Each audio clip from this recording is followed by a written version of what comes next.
శ్రీ విష్ణు రూపాయ నమశివాయ. కులాలకు అతీతంగా ప్రతి ఒక్కళ్ళు పూజ చేసుకోవాలి. భగవంతుడి సహాయంతో ఎటువంటి సమస్య నుంచైనా తేలిగ్గా బయటపడాలి అనేదే మా ఆకాంక్ష. అందుకే మీకు ఎందరో దేవుళ్ళకి సంబంధించిన ఎన్నో స్తోత్రాలు, పూజలు అవన్నీ ఇస్తూ ఉంటాం. వాటిలో ఆడియోలు, పీడిఎఫ్‌లు. ఎందుకంటే మీలో ఎన్ని జీవితాలు బాగుపడితే మాకంత ఆనందం. మీరందరూ మరి మా ఛానెల్ కుటుంబ సభ్యులు కదా! మనందరి జీవితాలు బాగుండాలని ప్రతిరోజు పూజ చేశాక కోరుకుంటూ ఉంటాం మేము.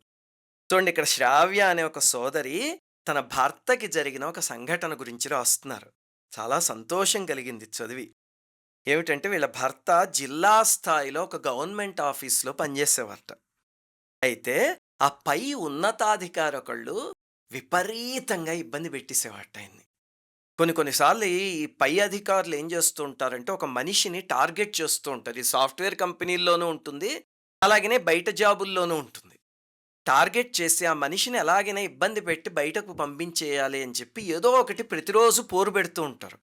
మన ఆఫీస్‌కెళ్ళేది ఎందుకు? అక్కడ జీవితం హాయిగా ప్రశాంతంగా ఉంటే ఏదో 4 డబ్బులు సంపాదించుకొని కుటుంబాన్ని పోషించుకోవాలి.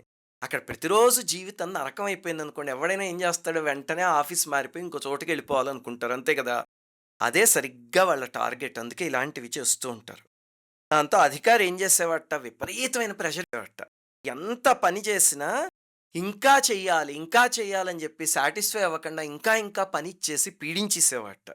పాపం ఈయనకి అనారోగ్యం వచ్చి హాస్పిటల్‌లో జేరాల్సొచ్చింది. వెళ్ళి ఎంత చెప్పినా సరే ఇంకా అలాగే చేసేవాడట. అంటే పొమ్మనలేక పొగ పెట్టటం అంటారు. ఒక సామెత ఉంటుంది ఇలాంటిది. అలాగా బయటికి పంపించేయాలి అని చేసి నికృష్టమైన పనిది. అప్పుడు ఈ తల్లి చాలా బాధపడుతున్నట్టుంది. ఏం చేద్దామా అని చూస్తుంటే మన వీడియోలో పంచాయుధ స్తోత్రం దొరికిందిట. నేను గతంలో చెప్పాను. పంచాయుధ స్తోత్రం చేస్తే కనుక అది ఇటువంటి వాళ్ళ నుంచి ఒక రక్షణ వలయం ఏర్పాటు చేస్తుంది. ఆఫీస్‌లో అయినా, ఇంట్లో అయినా, బంధువుల్లో అయినా, ఎక్కడైనా అని. అప్పుడు ఆ తల్లి పంచాయుధ స్తోత్రం చేయడం మొదలుపెట్టారట. 30 రోజులు తీవ్రంగా చేస్తే విచిత్రం ఏమిటంటే, ఏ అధికారి అయితే ఇబ్బంది పెట్టాడో అతను పూర్తిగా మారిపోయి, ఆ తరువాత ఈయన్ని మెచ్చుకొని ఉన్నత అవార్డ్ ఇప్పించారట. అది కలెక్టర్ చేతుల మీదుగా బెస్ట్ ఎంప్లాయీ అవార్డ్ అందుకుందట. ఎంత విచిత్రమైన విషయం చూడండి. భగవంతుడు తలుచుకుంటే ఇలా మనస్సు మార్చగలడు. చూడండి, మనకెప్పుడూ గూడా మన ఆఫీస్ కొలీగ్స్ దగ్గరో, లేకపోతే ఆఫీస్‌లో కొలీగ్స్ అందరూ మంచివాళ్ళు దొరికారనుకోండి, మన బంధువుల్లో ఉంటారు కొంతమంది. మీరు నిచ్చెన ఎక్కుతూ ఉంటే కాలు పుచ్చుకు కిందకి లాగేద్దామనో, మీ మీద ఓ బకెట్టుడు బురద జల్లుదామనో, మీరు పైకొస్తూ ఉంటే ఏడిచేవాళ్ళు బోలెడు మందుంటారు. ఏదో ఒక రకంగా మీకు కీడు చేద్దామని చూస్తారు. ఎప్పుడూ ఒక ఫార్ములా గుర్తుపెట్టుకోండి. వాళ్ళకి చెడు జరగాలి అనుకోకండసలు. భగవంతుడా వాళ్ళని ఆ పశుత్వంలోంచి మనుషుల కింద మార్చు. వాళ్ళు చేస్తున్న నీచమైన పని ఏమిటో వాళ్ళకి అర్థమయ్యే స్థితిలో లేరు. వాళ్ళు అసూయలో పడి కొట్టుకుపోతున్నారు. వాళ్ళని ఆ పశుత్వం నుంచి మానవత్వానికి మార్చు తండ్రి. వాళ్ళని నువ్వేం శిక్షించక్కర్లే. ఉద్ధరించు అని పూజ చేయండి.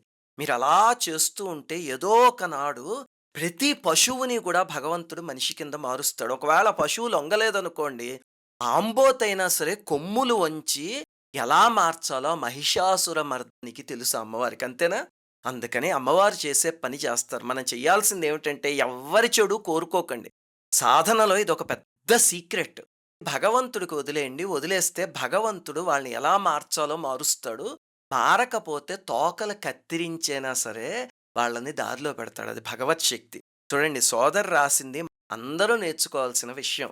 మీకు ఇటువంటి సమస్యలు ఇంట్లో కానీ, బంధువుల్లో కానీ, ఆఫీస్‌లో కానీ, పక్కింటి వాళ్ళతో కానీ ఎక్కడొచ్చినా సరే పంచాయుధ స్తోత్రం చేయండి. చేస్తే కనుక స్వామి యొక్క 5 ఆయుధాలు వచ్చి మిమ్మల్ని కంటికి రెప్పలా కాపాడతాయి. శ్రీమాత్రే నమః.